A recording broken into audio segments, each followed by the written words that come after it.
യേശുവിൽ സ്നേഹമുള്ള സഹോദരി സഹോദരന്മാരെ, ജൂബിലാത്ത എന്ന ആത്മീയ ശുശ്രൂഷയിലേക്ക് നിങ്ങൾക്കെല്ലാവർക്കും സ്വാഗതം. ജൂബിലി ധ്യാന കേന്ദ്രത്തിൻ്റെ ഹൃദ്യമായ ആശംസകൾ. ഇന്നേ ദിവസം നമുക്ക് മത്തായി സുവിശേഷം 19-ാം അധ്യായം 6-ാം തിരുവചനം ധ്യാനിച്ചുകൊണ്ട് ഈ ശുശ്രൂഷയിലേക്ക് പ്രവേശിക്കാം. തന്മൂലം പിന്നീടൊരിക്കലും അവർ രണ്ടല്ല ഒറ്റ ശരീരമായിരിക്കും. ആകയാൽ ദൈവം യോജിപ്പിച്ചത് മനുഷ്യൻ വേർപെടുത്താതിരിക്കട്ടെ. പ്രിയമുള്ള സഹോദരി സഹോദരന്മാരെ, യേശു വിവാഹ ജീവിതത്തെക്കുറിച്ച് നൽകുന്ന മൂല്യമായ പ്രബോധനത്തിൽ നിന്നാണ് ഈ തിരുവചനം. യേശു ഈ തിരുവചനം പറയുമ്പോൾ വളരെ പ്രധാനപ്പെട്ട ഒരു കാര്യം യേശു നമ്മളെ ഓർപ്പിക്കുകയാണ്. വിവാഹം ഒരിക്കലും വേർപിരിയാൻ ഉള്ളതല്ല, മറിച്ച് വിവാഹം എപ്പോഴും ഒന്നുചേരുന്നു. അത് ഒരിക്കലും പിരിയാത്ത ബന്ധമായി ഒറ്റ ശരീരവും ഒറ്റ ഹൃദയവും ഒരാത്മാവുമായി ചേരുന്ന അത്ഭുതകരമായ ഒരു ആത്മീയ ഐക്യത്തിൻ്റെ ജീവിതമാണ് വിവാഹ ജീവിതം, കുടുംബജീവിതം എന്ന് നമ്മളെല്ലാം ഓർപ്പിക്കുവാൻ കർത്താവ് ആഗ്രഹിക്കുകയാണ്. നാം ഇന്ന് ജീവിക്കുന്ന ഈ കാലഘട്ടത്തിൽ, ഈ സാഹചര്യത്തിൽ ഉണ്ടായിക്കൊണ്ടിരിക്കുന്ന വളരെ വലിയ ഒരു അപജയമാണ് വിവാഹങ്ങൾ വേർപെട്ടു പോകുന്നു. ഒട്ടേറെ വിവാഹമോചനങ്ങൾ നടക്കുന്നു എന്നുള്ളത്. പൊരുത്തപ്പെട്ട് മുന്നോട്ട് പോകാൻ കഴിയാത്ത രീതിയിൽ ഭാര്യാഭർത്താക്കന്മാർ ഭിന്നിക്കുന്നു. വിവാഹിതരായി 1-2 കുട്ടികളുണ്ടായി അതിനുശേഷം പിരിഞ്ഞു പോകുന്ന ദമ്പതിമാർ, അല്ലെങ്കിൽ കുട്ടികൾ ഉണ്ടാകുന്നതിന് മുമ്പ് തന്നെ പിരിഞ്ഞു പോകുന്നവർ, വർഷങ്ങൾ ഒരുമിച്ച് ജീവിച്ചിട്ട് പിന്നീട് ഇത് വേണ്ട എന്ന് വിചാരിച്ച് മറ്റൊരു പങ്കാളിയെ തേടിപ്പോകുന്ന ഭാര്യാഭർത്താക്കന്മാർ, ഇങ്ങനെയൊക്കെയുള്ള തകർന്ന കുടുംബ ബന്ധങ്ങൾ ഇന്ന് നമുക്ക് സർവ്വസാധാരണമായി കാണാവുന്നതാണ്. എന്ന് മാത്രമല്ല, ഒരുമിച്ച് ജീവിക്കാനും പൊരുത്തപ്പെടാനും സാധിക്കാത്തവർ തമ്മിൽ വേർപിരിയുന്നതിൽ എന്താണ് തെറ്റുള്ളത്? അവർക്ക് ചേർന്ന് പോകാൻ സാധിക്കുമെന്ന് തോന്നുന്ന വ്യക്തികളോട് ചേർന്ന് ജീവിക്കട്ടെ, അതിനവരെ അനുവദിക്കുക, അതല്ലേ വേണ്ടത് എന്ന വാദമുഖങ്ങളും നമുക്ക് ഇന്ന് നമ്മുടെ പരിഷ്കൃത സമുദായത്തിൽ കണ്ടെത്താനായിട്ട് സാധിക്കും. പ്രിയമുള്ളവരെ, ഇവിടെ കാരുണ്യവാനായ ദൈവം ഒരു പ്രധാനപ്പെട്ട കാര്യം നമ്മളെ ഓരോരുത്തരെയും ഓർമ്മിക്കുകയാണ്. പിന്നീട് അവർ രണ്ടല്ല ഒറ്റ ശരീരമായിരിക്കും. ആകയാൽ ദൈവം യോജിപ്പിച്ചത് മനുഷ്യൻ വേർപെടുത്താതിരിക്കട്ടെ. ഒരു പുരുഷനെയും ഒരു സ്ത്രീയെയും തമ്മിൽ ഭാര്യയും ഭർത്താവുമാക്കി യോജിപ്പിക്കുന്നത് ദൈവമാണെന്നും ദൈവം യോജിപ്പിച്ചത് മനുഷ്യന് വേർപെടുത്താൻ അധികാരമില്ലെന്നുമാണ് യേശു നമ്മളെ ഓരോരുത്തരെയും ഓർപ്പിക്കുക. ഒത്തിരിയേറെ ദമ്പതിമാരുടെ ജീവിതത്തിൽ ഈ ബുദ്ധിമുട്ടുണ്ട്. പൊരുത്തപ്പെട്ടു പോകാൻ സാധിക്കാത്ത അവസ്ഥ. ഭാര്യയുടെ സ്വഭാവം, ഭർത്താവ് അതിനോട് പൊരുത്തപ്പെടാൻ പറ്റണില്ല. ഭർത്താവിൻ്റെ സ്വഭാവം, അവൻ്റെ ദുശീലങ്ങൾ, അതിനോട് പൊരുത്തപ്പെടാൻ പറ്റാത്ത ഭാര്യ. ഇങ്ങനെ ഒത്തിരിയേറെ പ്രതിസന്ധികൾ ഭാര്യാഭർത്താക്കന്മാരുടെ ജീവിതത്തിലുണ്ട്. ദൈവം ഇത് ഒറ്റ ശരീരമായി തീരാനുള്ള ജീവിതമാണെന്നും ദൈവമാണത് യോജിപ്പിച്ചതെന്നും വേർപെടുത്താൻ പാടില്ല എന്നെല്ലാം യേശു വചനത്തിലൂടെ നമ്മളോട് കൽപ്പിക്കുമ്പം, പൊരുത്തപ്പെട്ടു പോകാൻ പറ്റാത്ത ഈ ദമ്പതിമാർ എങ്ങനെയാണ് മുന്നോട്ട് പോവുക? എങ്ങനെ പൊരുത്തപ്പെട്ടു പോകുമെന്നാണ് യേശു പറയുക? പ്രിയപ്പെട്ടവരെ, ഈ കാര്യങ്ങളൊക്കെ നമ്മുടെ ജീവിതത്തിൽ വലിയൊരു പ്രതിസന്ധിയായിട്ട് തന്നെ നിൽക്കുകയാണ്. എന്നാൽ കാരുണ്യവാനായ കർത്താവ് നമുക്ക് വെളിപ്പെടുത്തി തരുന്ന ചില കാര്യങ്ങളുണ്ട്. പ്രിയമുള്ളവരെ, ദൈവം എന്തിനു വേണ്ടിയാണ് ഒരു വ്യക്തിയെ മറ്റൊരു വ്യക്തിയുമായിട്ട് ചേർത്ത് വിവാഹബന്ധത്തിലേക്ക് നയിക്കുക? അതിന് ദൈവത്തിന് തൻ്റെ അനന്തമായ പദ്ധതിയിൽ വളരെ വിശിഷ്ടമായ ഒരു ലക്ഷ്യമുണ്ട്. കേവലം സന്താനലബ്ധി, കുടുംബജീവിതത്തെ മുന്നോട്ട് കൊണ്ടുപോവുക, ഇത് മാത്രമല്ല വിവാഹത്തിൻ്റെ ലക്ഷ്യം എന്ന് മനസ്സിലാക്കണം. വിവാഹത്തിൻ്റെ ലക്ഷ്യത്തിന് അതിനേക്കാളെല്ലാം ഉയർന്ന ഒരാത്മീയ ലക്ഷ്യമുണ്ട്. ആ ആത്മീയ ലക്ഷ്യം മറ്റൊന്നുമല്ല, ഒരു വ്യക്തിയിലൂടെ മറ്റൊരു വ്യക്തിയുടെ ആത്മരക്ഷ നേടിയെടുക്കുക എന്നതാണ്. പ്രിയപ്പെട്ടവരെ, ദൈവം നിന്നെ വിവാഹ ജീവിതത്തിലേക്ക് ചേർക്കുമ്പം നിന്നിലൂടെ ഒരു പെൺകുട്ടിയുടെ ജീവിതം ആത്മരക്ഷ, നിന്നിലൂടെ ഒരു പുരുഷൻ്റെ ജീവിതം അവൻ്റെ ആത്മരക്ഷ, ഇത് ദൈവം പദ്ധതിയിട്ടാണ് നിന്നെ വിവാഹ ജീവിതത്തിലേക്ക് നയിക്കുന്നത്. നീയും നിൻ്റെ ജീവിത പങ്കാളിയും ചേർന്ന് നീ ഒരുപക്ഷെ പൊരുത്തപ്പെട്ടു പോകാൻ പറ്റാത്ത നിൻ്റെ ജീവിത പങ്കാളിയെ ചേർത്ത് പിടിച്ച് അവളുടെ ആത്മരക്ഷ നീ സാധിച്ചുകൊണ്ട്, അവൻ്റെ ആത്മരക്ഷ നീ സാധിച്ചുകൊണ്ട് നിങ്ങൾക്കൊക്കെ ഉണ്ടാകുന്ന കുഞ്ഞുങ്ങളുടെയും ആത്മരക്ഷ സാധിച്ചെടുക്കുവാൻ, ഒരുമിച്ച് പ്രവർത്തിക്കുവാൻ ദൈവം നിങ്ങളെ ക്ഷണിക്കുകയാണ് കുടുംബജീവിതത്തിൽ. ഇത് വളരെ ക്ലേശകരമായ ഒരു ജീവിതമാണ്. ഒത്തിരിയേറെ സ്വന്തം താല്പര്യങ്ങൾ മാറ്റിവെച്ച് ത്യാഗപൂർവം ജീവിക്കേണ്ട ഒരു ജീവിതമാണ്. എങ്കിലേ ഈ ആത്മരക്ഷ എന്ന ദൈവത്തിൻ്റെ ലക്ഷ്യം നേടിയെടുക്കാനായിട്ട് സാധിക്കുകയുള്ളൂ. ഇങ്ങനെയാണ് വിശുദ്ധ പൗലോസ് ശ്ലീഹായിലൂടെ പരിശുദ്ധാത്മാവ് കുടുംബജീവിതത്തിൻ്റെ അർത്ഥം വെളിപ്പെടുത്തി നമ്മളോട് സംസാരിക്കുക. കൊറിന്തോസുകാർക്ക് എഴുതിയ 1-ാം ലേഖനം 7-ാം അധ്യായത്തിൻ്റെ 14-ാം തിരുവചനം നമ്മുടെ ധ്യാനത്തിന് വിഷയമാകണം. ഈ 14-ാം തിരുവചനത്തിൽ വിശുദ്ധ അപ്പസ്തോലനോട് പരിശുദ്ധാത്മാവ് സംസാരിക്കുകയാണ്. എന്തെന്നാൽ അവിശ്വാസിയായ ഭർത്താവ് വിശ്വാസിയായ ഭാര്യ മുഖേനയും അവിശ്വാസിയായ ഭാര്യ വിശ്വാസിയായ ഭർത്താവ് മുഖേനയും വിശുദ്ധീകരിക്കപ്പെടുന്നു. അല്ലെങ്കിൽ നിങ്ങളുടെ മക്കൾ അശുദ്ധരാകുമായിരുന്നു, എന്നാൽ ഈ സ്ഥിതിയിൽ അവർ വിശുദ്ധരത്തെ. പ്രിയപ്പെട്ടവരെ, അവിശ്വാസിയായ ഭാര്യ വിശ്വാസിയായ ഭർത്താവ് മുഖേന വിശുദ്ധീകരിക്കപ്പെടണം. അവിശ്വാസമുള്ള ഒരുവളെ വിശ്വാസിയായ ഭർത്താവ്, വിശ്വാസിയായ പുരുഷന് അവിശ്വാസിയായ ഒരു സ്ത്രീയെ ഭർത്താവായിട്ട് ഭാര്യയായിട്ട് ദൈവം നൽകിയത് എന്തിനാണ്? വിശ്വാസിയായ ഭർത്താവിലൂടെ അവിശ്വാസിയായ ഭാര്യ വിശ്വാസത്തിലേക്ക് വരികയും അവളുടെ ആത്മാവ് രക്ഷിക്കപ്പെടുകയും ചെയ്യണം. അതുപോലെ തന്നെ മറിച്ചും ഭർത്താവ് അവിശ്വാസിയാണെങ്കിൽ അവിശ്വാസിയായ ഭർത്താവിനെ, അവിശ്വാസിയായ പുരുഷനെ വിശ്വാസിനിയായ നിൻ്റെ ജീവിതത്തിലേക്ക് ദൈവം തന്നത് എന്തിനാണ്? അവൻ്റെ ആത്മാവിനെ രക്ഷിച്ചെടുക്കുന്നതിന് വേണ്ടിയാണ്. അങ്ങനെ ദൈവം ആത്മാക്കളുടെ രക്ഷ ലക്ഷ്യം വെച്ചാണ് ഇപ്രകാരം യോജിപ്പിക്കുന്നത്. പ്രിയമുള്ളവരെ, ഇത് വിശ്വാസം മാത്രമല്ല, സ്വഭാവത്തിലും അങ്ങനെയായിരിക്കും. സ്വഭാവത്തിൻ്റെ മേഖലയിലും ഇപ്രകാരം വ്യത്യസ്തമായിരിക്കും. വ്യത്യസ്തവും പരസ്പരം ചേർന്ന് പോകാൻ സാധിക്കാത്തതുമായിരിക്കാം. എന്നാൽ നിരന്തരമായ നിൻ്റെ പ്രാർത്ഥന,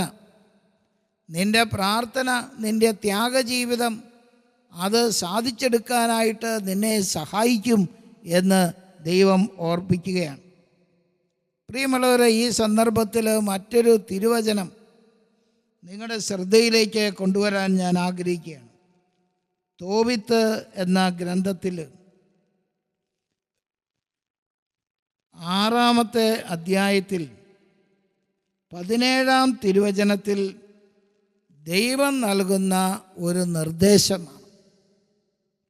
ഇത് തോബിയാസ് എന്നു പേരായ ഒരു നല്ല ചെറുപ്പക്കാരൻ, അവന് ദൈവം റഫായേൽ എന്ന മാലാഹയിലൂടെ കാണിച്ചു കൊടുത്ത ജീവിത പങ്കാളി സാറ എന്നു പേരായ ഒരു പെൺകുട്ടിയാണ്.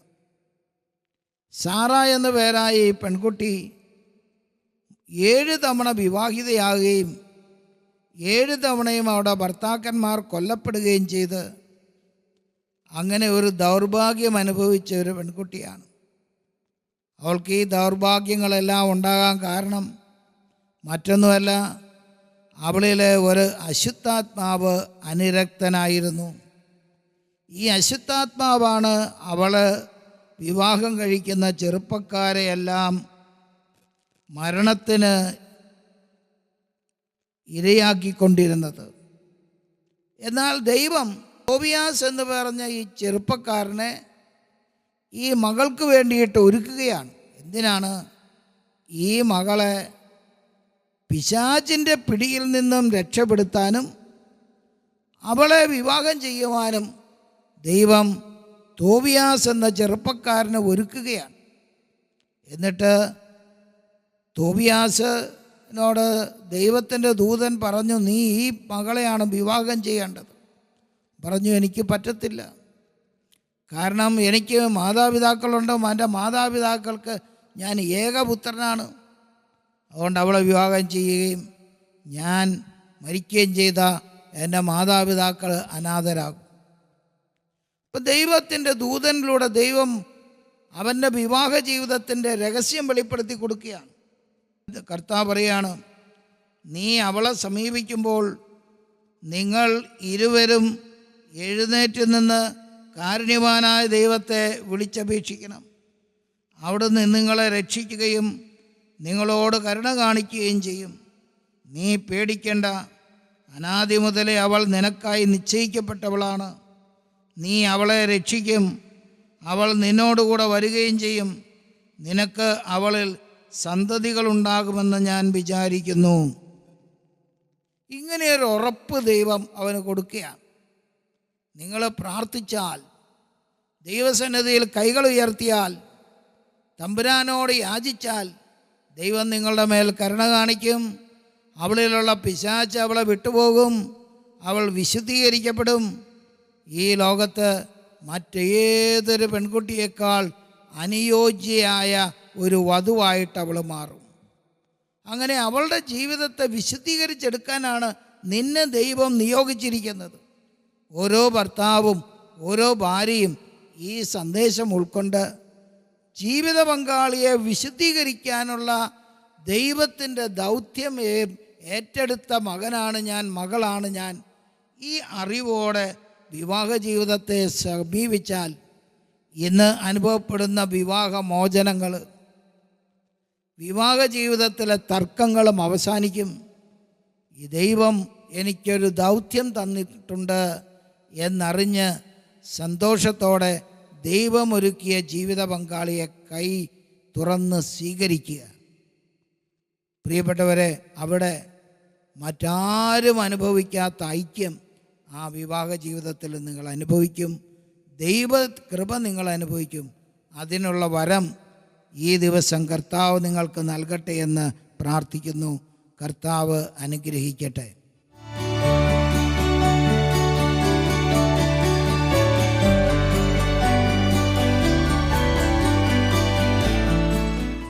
ആരാധിക്കുന്നേ, ഞങ്ങൾ ആരാധിക്കുന്നേ, ആത്മനാഥനേശുവിനെ ആരാധിക്കുന്നേ. ആരാധിക്കുന്നേ, ഞങ്ങൾ ആരാധിക്കുന്നേ, ആത്മാവിലും സത്യത്തിലും ആരാധിക്കുന്നേ.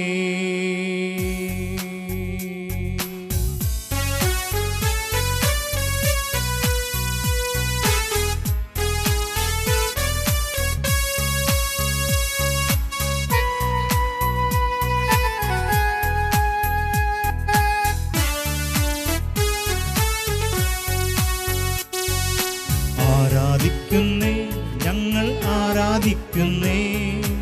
ആത്മനാഥനേശുവിനെ ആരാധിക്കുന്നേ. ആരാധിക്കുന്നേ, ഞങ്ങൾ ആരാധിക്കുന്നേ. ആത്മാവിലും സത്യത്തിലും ആരാധിക്കുന്നേ.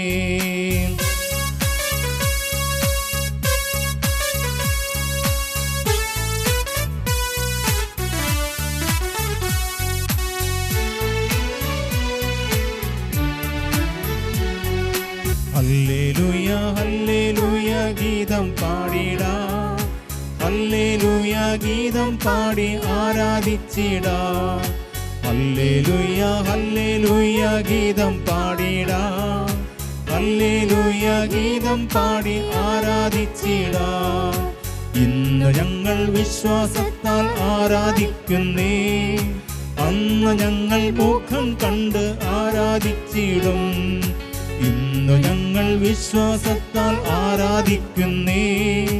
അന്ന് ഞങ്ങൾ മുഖം കണ്ട് ആരാധിച്ചിടും. ആരാധിക്കുന്നേ, ഞങ്ങൾ ആരാധിക്കുന്നേ. ആത്മനാഥനേശുവിനെ ആരാധിക്കുന്നേ. ആരാധിക്കുന്നേ, ഞങ്ങൾ ആരാധിക്കുന്നേ. ആത്മാവിലും സത്യത്തിലും ആരാധിക്കുന്നേ.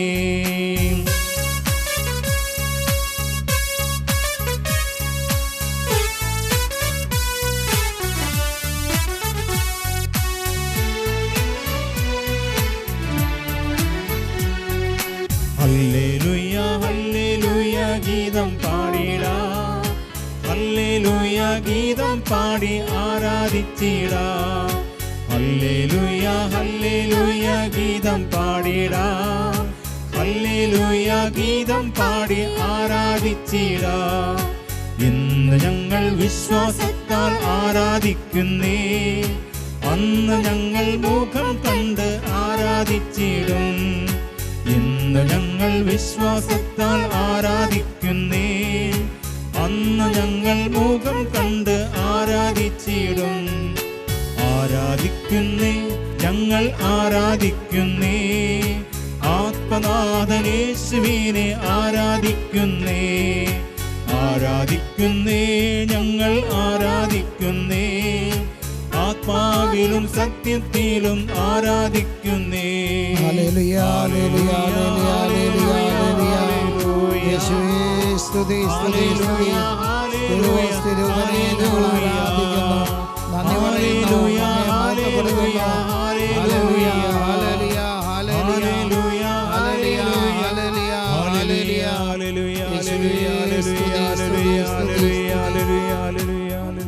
പരിശുദ്ധ പരമ ദിവ്യകാരുണ്യത്തിന് നേരവും ആരാധനയും സ്തുതിയും പുകഴ്ചയും ഉണ്ടായിരിക്കട്ടെ. പരിശുദ്ധ പരമ ദിവ്യകാരുണ്യത്തിന് നേരവും ആരാധനയും സ്തുതിയും പുകഴ്ചയും ഉണ്ടായിരിക്കട്ടെ. പരിശുദ്ധ പരമ ദിവ്യകാരുണ്യത്തിന് നേരവും ആരാധനയും സ്തുതിയും പുകഴ്ചയും ഉണ്ടായിരിക്കട്ടെ. യേശുവിലെ സ്നേഹമുള്ളവരെ, കാരുണ്യവാനായ കർത്താവ് സഭയെ വിശുദ്ധീകരിക്കുന്നത് പോലെ ഭാര്യ ഭർത്താവിനെയും ഭർത്താവ് ഭാര്യയെയും വിശുദ്ധീകരിക്കണം എന്നാണ് ഭാര്യ ഭർത്താക്കന്മാർക്ക് നൽകുന്ന ഉപദേശത്തിൽ വിശുദ്ധ പൗലോസ് ശ്ലീഹ എഫേസൂസിലെ സഭയ്ക്ക് എഴുതുമ്പോൾ രേഖപ്പെടുത്തിയിരിക്കുക. ഇപ്രകാരം പരസ്പരം വിശുദ്ധീകരിക്കുന്ന ഒരു മേഖലയായി നമ്മുടെ കുടുംബജീവിതങ്ങൾ മാറണം. പ്രിയപ്പെട്ടവരെ, അതിന് പകരം പലപ്പോഴും കുടുംബജീവിതങ്ങളിൽ ഭാര്യ ഭർത്താവിനെതിരെ ആരോപണം ഉന്നയിക്കുക, ഭർത്താവ് ഭാര്യയ്ക്കെതിരെ ആരോപണം ഉന്നയിക്കുക, ഭർത്താവ് ഭാര്യയുടെ വീട്ടുകാരെ അവഹേളിക്കുക, ഭാര്യ ഭർത്താവിൻ്റെ വീട്ടുകാരെ അവഹേളിക്കുക. ഇങ്ങനെ പരസ്പരം മാത്സര്യത്തിൻ്റെയും വെറുപ്പിൻ്റെയും വിദ്വേഷത്തിൻ്റേതുമായ ഒരന്തരീക്ഷം പലപ്പോഴും നമ്മുടെ കുടുംബങ്ങളിൽ സംജാതമാകുന്നു. ഇതല്ല കർത്താവ് ആഗ്രഹിക്കുക. ഇപ്പം എൻ്റെ ഭാര്യയ്ക്ക് എന്തെങ്കിലും കുറവുണ്ടെങ്കിൽ അത് വിശദീകരിക്കുന്നതിന് വേണ്ടിയാണ് ഈ മകളെ കർത്താവ് എന്നെ ഏൽപ്പിച്ചത്. ഭർത്താവിൻ്റെ കുറവുകളിൽ അതിനെതിരെ ആക്രോശിക്കുന്നതിന് പകരമായി ഭർത്താവിന് വേണ്ടി ദൈവസന്നിധിയിൽ മാപ്പ് ചോദിച്ച് കരുണയാചിച്ച് പ്രാർത്ഥിച്ചുകൊണ്ട് ഭർത്താവിനെ വിശുദ്ധിയിലേക്ക് നയിക്കുകയാണ് ഭാര്യയുടെ കടമയെന്ന ബോധ്യത്തിലേക്ക് എല്ലാ ഭാര്യാഭർത്താക്കന്മാരും കടന്നു വരുവാനും ഈ മേഖലകളിലുണ്ടായ എല്ലാ തെറ്റുകൾക്കും മാപ്പ് ചോദിച്ചുകൊണ്ട് കർത്താവിൻ്റെ കരുണ നമ്മുടെ കുടുംബങ്ങളിലേക്ക് ഇറങ്ങി വരുവാൻ നമുക്ക് യാചിച്ച് പ്രാർത്ഥിക്കാം. എൻ്റെ എണ്ണമേറിയ തെറ്റുകൾ, ആലോചനയില്ലാത്ത തീരുമാനങ്ങൾ, അവയെല്ലാം തിരുസന്നിധിയിൽ സമർപ്പിക്കുന്നു. കരുണയായിരിക്കണേ എന്ന് ഞാൻ പ്രാർത്ഥിക്കുന്നു. ഈശോയെ, ഓരോ കുടുംബങ്ങളെയും ഉയർത്തി നമുക്ക് ഈ പ്രാർത്ഥന ആരംഭിക്കാം.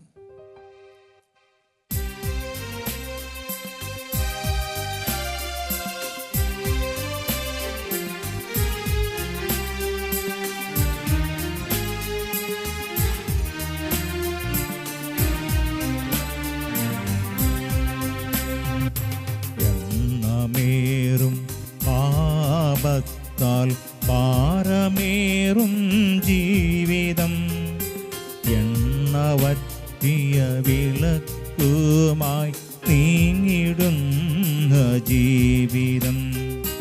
എണ്ണമേറും പാപത്താൽ ഭാരമേറും ജീവിതം, എണ്ണവറ്റിയ വിളക്കുമായി നീങ്ങിടുന്ന ജീവിതം.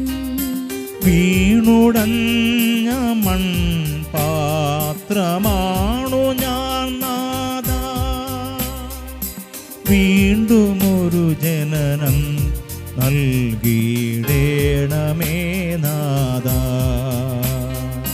വീണുടഞ്ഞ മൺപാത്രമാണു ഞാൻ നാഥാ,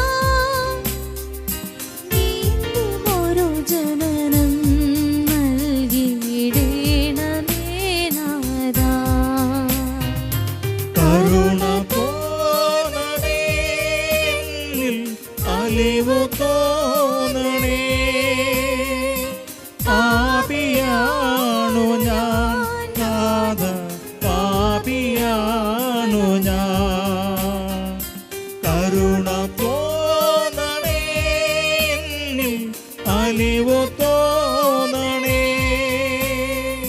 പാപിയാണു ഞാൻ നാഥാ, പാപിയാണു ഞാൻ. ഈശോയെ, ഞങ്ങൾ ഓരോരുത്തരും പരസ്പരം കരുണയും അനുകമ്പയും പ്രദർശിപ്പിച്ചുകൊണ്ട് മറ്റൊരാളുടെ ഭാരം ഏറ്റെടുത്ത് വഹിക്കുവാൻ കഴിയുന്ന മനോഭാവങ്ങളിലേക്ക് ഞങ്ങളെ ഉയർത്തണമേ.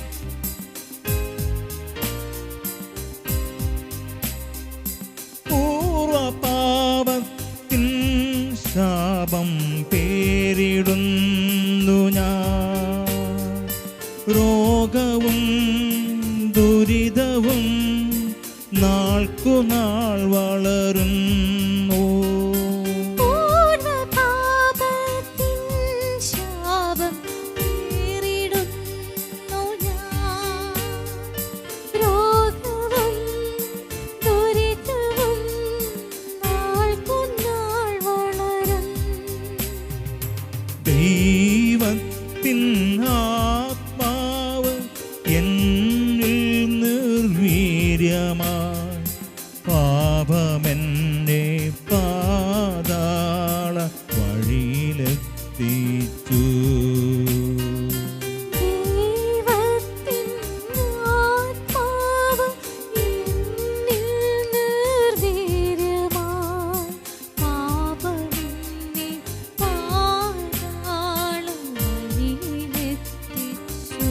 കൈകളെ ഉയർത്തി പ്രാർത്ഥിക്കാം. കരുണ തോന്നണേ, എന്നിൽ അലിവു തോന്നണേ, പാപിയാണു ഞാൻ നാഥാ, പാപിയാണു ഞാൻ. കരുണ തോന്നണേ, എന്നിൽ അലിവു തോന്നണേ, പാപിയാണു ഞാൻ നാഥാ, കരുണ തോന്നണേ എന്ന് നിലവിളിച്ച് പ്രാർത്ഥിച്ച് ഈശോയുടെ ആശീർവാദം നമുക്ക് സ്വീകരിക്കാം.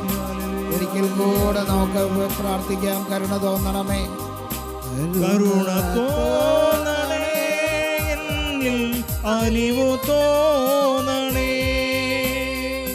പാപിയാണു ഞാൻ നാഥ, പാപിയാണു ഞാൻ. കരുണ തോന്നണേ, എന്നിൽ അലിവു തോന്നണേ. പാപിയാണു ഞാൻ നാഥ, പാപിയാണു ഞാൻ. കരുണ തോന്നണേ, എന്നിൽ അലിവു തോന്നണേ. പാപിയാണു ഞാൻ നാഥ, പാപിയാണു ഞാൻ. പരിശുദ്ധ പരമാദിവികാരുണ്യത്തിന് എന്നേരവും ആരാധനയും സ്തുതിയും പുകഴ്ചയും ഉണ്ടായിരിക്കട്ടെ. പരിശുദ്ധ പരമാദിവികാരുണ്യത്തിന് എന്നേരവും ആരാധനയും സ്തുതിയും പുകഴ്ചയും ഉണ്ടായിരിക്കട്ടെ. പരിശുദ്ധ പരമാദിവികാരുണ്യത്തിന് എന്നേരവും ആരാധനയും സ്തുതിയും പുകഴ്ചയും ഉണ്ടായിരിക്കട്ടെ.